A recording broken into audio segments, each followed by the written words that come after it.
Yang pasti sih buat ininya ya, buat ketertibannya itu pasti jauh lebih bagus. Terus juga, tapi ya di jauh banding itu kan kayak misalkan kayak cuaca dan lain sebagainya kan otomatis kan juga beda juga ya. Jadi ya itu sih udah kebayang juga sih.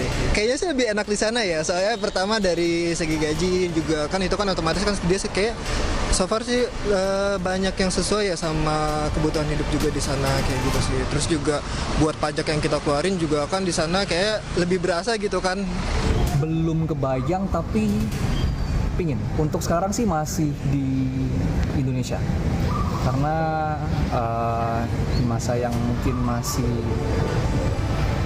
masih membingungkan, meragukan, dan saya juga belum punya pengeluaran sendiri, pemasukan sendiri, itu mungkin agak menyulitkan saya untuk pergi keluar sana dan memikirkan faktor-faktor lain kecuali ekonomi itu sendiri. Saya sering kebayang kayak, oh kerja di luar negeri kayaknya enak nih, soalnya beberapa kali juga lewat video-video saya lihat orang-orang kerja di luar negeri itu kayak enak banget gitu, kayak saya juga jadi pengen, tapi satu sisi juga pastinya susah gitu untuk dari berangkatnya, untuk hidup di sananya kayak gitu. Jadi itu yang menjadi pemikiran saya sepanjang inilah. Ungkapan kekecewaan karena berbagai persoalan di Indonesia dan keinginan mencari kehidupan yang lebih baik di luar negeri jadi perbincangan generasi muda di media sosial dengan tagar kabur aja dulu.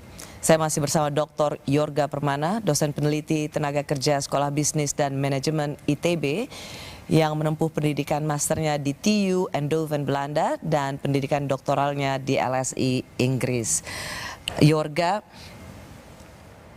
kemudian banyak mahasiswa atau mereka yang belum dapat kerja punya harapan, punya cita-cita, udah kerja di luar negeri saja. Gak heran di sosial media itu kemudian saling sharing nih tips gimana supaya bisa kerja di luar negeri. Menurut Yorga, kabur aja dulu untuk bekerja di luar negeri, apakah memang salah satu cara bertahan hidup saat ini? Ya, jawabannya ya dan tidak ya Mbak ya. Tidaknya dulu adalah jangan sampai kita latah. Wah, di luar negeri enak, tapi tanpa persiapan apa-apa. Dan di sana tadi misalkan, mohon maaf, jadinya menjadi paspornya ilegal gitu ya, atau kerjanya kasar gitu ya, tidak ada upah yang pasti, hanya karena biar kabur aja dulu gitu. Menurut saya itu, kita harus hati-hati dengan yang seperti itu. Waktu saya di Inggris, Mbak, saya bertemu dengan beberapa rekan buruh tani seperti itu ya, yang mereka membayar di sini agennya, mungkin keluar 50-60 juta, saya ngobrol dengan mereka, kerja di sana 2 minggu, 1 bulan, selesai. Di sana tuh maksudnya? Di Inggris. Buruh taninya orang Indonesia? Ya, buruh tani ada kesempatan kerja di perkebunan, sempat viral waktu itu, ternyata sampai sini betul sempat bekerja, tapi kontraknya tidak panjang. Kan terbayang sudah syukuran di daerah di kampungnya, sudah keluar uang gitu ya, untuk bisa keluar negeri, ternyata di sini pekerjaannya tidak stabil. Akhirnya dia mencari pekerjaan serambutan di London. Itu kan berat, Mbak. Jadi memang harus sangat hati-hati untuk mencari kesempatan di luar negeri ini, harus betul-betul dilihat kemampuan kita. Itu jawaban saya untuk yang tidak ya. Tapi jawaban saya untuk yang ya, karena memang kita harus mengakui ya ada sebagian dari Anda setuju juga ya. Boleh aja nih kabur aja dulu, dilihat sebagai sesuatu yang positif. Nah, kita akan lihat kenapa positifnya, Mbak. Karena memang ada sebagian kita menyebutnya knowledge worker atau high skill worker atau pekerja berketerampilan tinggi yang memang punya kapasitas untuk berkarya di luar negeri. Tapi itu kan disebut kemudian brain drain, bahwa anak-anak yang punya skill tinggi, punya inovasi, merasa tidak dihargai, ya udah kabur aja dulu. Saya termasuk orang yang belum sepakat dengan konsep brain drain untuk Indonesia, Mbak. Mungkin 20 tahun, 30 tahun lagi relevan. Ketika sudah banyak diaspora kita mengirimkan gitu ya, jutaan gitu ya, sehingga kita manggil mereka, ayo segera pulang. Tapi hari ini, Mbak, proporsi diaspora Indonesia dibandingkan China, Taiwan, India sangat kecil, Mbak. Dan saya termasuk sepakat sebetulnya ada konsep brain circulation. Anda nggak setuju sebutan brain drain, bahwa kemudian anak-anak pinter kita tuh direbut, memberikan nilai tambah untuk mereka, tapi lebih pada circulation supaya itu membangun network. Betul, Mbak. Jadi banyak riset-riset yang cerita bagaimana Taiwan menjadi kekuatan semikonduktor di tahun 1970, itu saintis-saintis PhD yang sebetulnya kerja di Amerika, mereka pulang. Tapi kan mereka sudah membangun ekosistem itu di Amerika. India, selalu contohnya misalkan Satya Nadella yang menjadi CEO Microsoft, meningkatkan valuasinya, itu hanya satu contoh saja. Tapi banyak sebetulnya middle manager levelnya di di Amerika itu dari India, dan mereka mensubkon pekerjaannya ke Bangalore di India. Jadi pekerjaan-pekerjaan itu mereka tarik tuh. Nah yang gitu-gitu belum kita pikirkan, Mbak. Tunggu dulu, berarti seorang Dr. Yorga Permana, Anda sedang mendorong anak muda pintar, berinovasi, skill, berpengetahuan luas, justru keluar negeri aja. Harus ada sebagian orang yang hati-hati loh ini, karena kemudian Anda bisa dianggap tidak nasionalis. Iya. Karena begini, Mbak, orang Indonesia itu pasti cinta tanah airnya. Oke lah, ada outlier yang memang benci dengan negara dan lain sebagainya. Tapi pada akhirnya saya merasa, saya bertemu dengan banyak diaspora Indonesia, berkarya di luar negeri, kerja di perusahaan tech, menjadi akademisi. Mereka ingin membangun negerinya, Mbak. Ada yang kita tinggal bisa kompromi saja, misalkan silahkan pulang jika nanti sudah mapan, sudah punya knowledge, sudah punya pengetahuan, sudah punya jaringan. Bisa juga tetap di sana tapi membangun jaringan tadi itu. Misalkan kalau di kampus simple riset bersama, mendorong mahasiswa S3 supaya dibimbing oleh orang Indonesia yang ada di sana. Kalau di level industri gimana membuat transfer teknologi perusahaan dia datang ke sini. Jadi artinya menurut saya harus ada sebagian orang yang memang mereka itu talented, high skill, diberi kesempatan untuk berada di luar negeri tanpa kita embel-embeli tidak nasionalis, anti NKRI dan lain sebagainya. Dan kalau memang di sini belum ada tempat yang memadai, atau kalau bahasa anak muda gue di sini nggak dihargai, ya nggak apa-apa.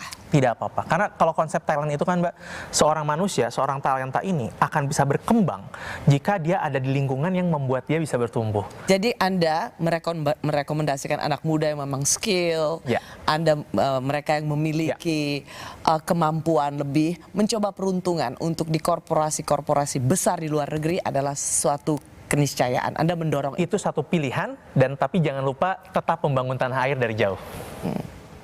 Salah satu tapi yang menjadi keluhan kabur aja dulu itu juga tentang pendidikan. Tadi kita bicara untuk mereka yang sudah katakan S1, S2 berkarir, untuk berkarir di luar negeri.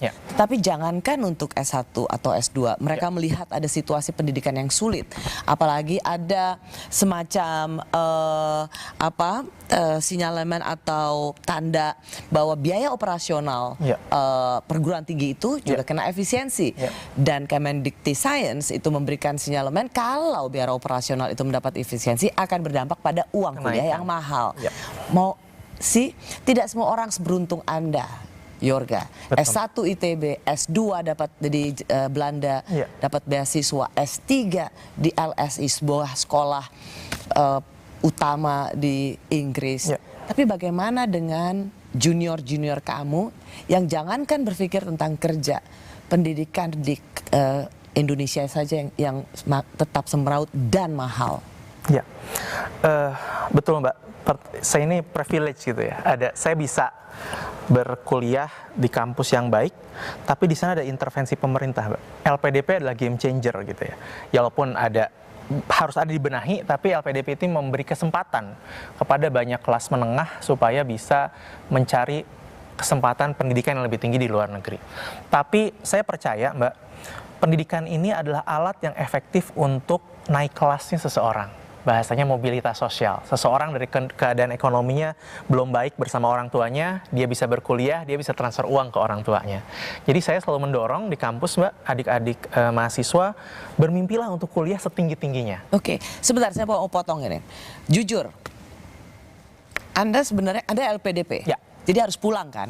Karena kalau nggak dimarahin sama Ibu Sri Mulyani. Betul, Mbak. Tapi sebenarnya kalau ada pilihan, Anda mau kerja di luar negeri nggak sih? Model seperti Anda, peneliti, aktif menulis, banyak melakukan riset. Anda nggak merasa bahwa sebenarnya Anda bisa jauh lebih dihargai di luar negeri? Iya, buat saya itu keputusan mudah, Mbak. Satu, saya ingin dekat dengan orang tua. Sesimpel itu, ingin berbakti ke orang tua. Jujur nih ya? Ya, jujur, Mbak. Yang kedua, memang saya ingin jadi dosen untuk mahasiswa Indonesia. Tapi saya juga mengakui, Mbak, buat beberapa orang ini keputusan sulit. Jika harus bisa memilih ya, Mbak ya. Ada beberapa orang yang tadi kemampuannya lebih dihargai di sana, ada lab yang bisa mendukung produktivitas dia. Jadi menurut saya artinya harus ada ruang kompromi di sana.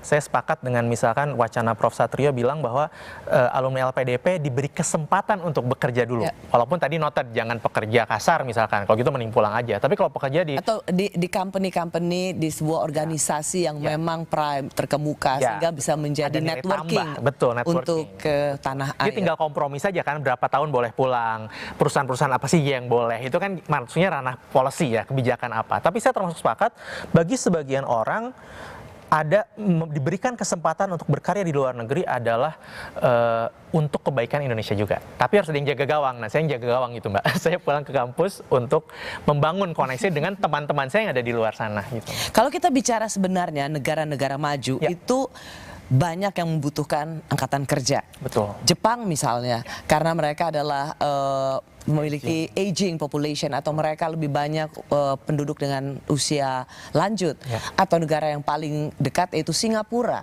yang memang sangat aktif untuk menarik talent-talent dari Indonesia untuk bekerja di Singapura. Singapura juga termasuk negara yang aging population. Ya. Tapi segampang itukah Indonesia bisa masuk? Pertanyaannya, jika tanya gampang atau tidak, susah, Mbak. Tapi bisa. Jadi saya banyak mengenal rekan-rekan sahabat yang tadi mencari peruntungan bekerja di sana, misalkan biaya dari orang tua atau biasanya tidak mewajibkan pulang. Itu memang apply kerja itu susah, Mbak. Ya apalagi dengan kondisi ekonomi sekarang ya. Walaupun betul ada aging population, tapi ada rekan saya yang sampai apply kerja ngirim 500 CV ke Hampir perusahaan. 500? Sampai 500 gitu, Mbak.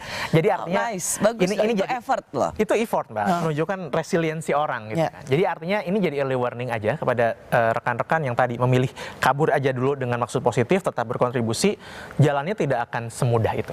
Pasti ada perjuangan yang harus 500 CV. 500 CV, Mbak. Saya punya seorang profesional, saya punya teman seorang eksekutif di Singapura, bekerja di sebuah perusahaan Ya. startup. Ya. Dia mengatakan tidak ada loyalties di perusahaan-perusahaan terkemuka di Singapura. Itu hanya sebatas 3 tahun, 4 tahun. Saya bilang, wow, kenapa kutu loncat? Ya karena di Singapura kompetisinya luar biasa ketat. Di mereka ada gium yang mengatakan move up or move out.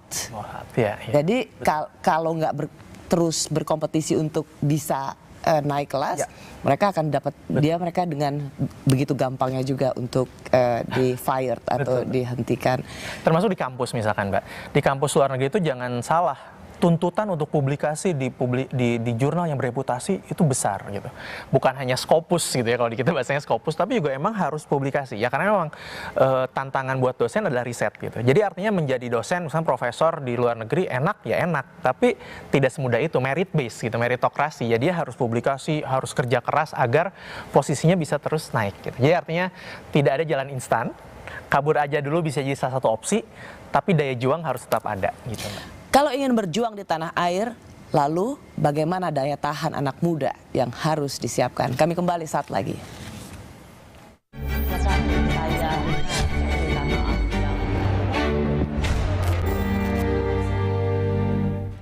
Ajakan pergi dari Indonesia viral.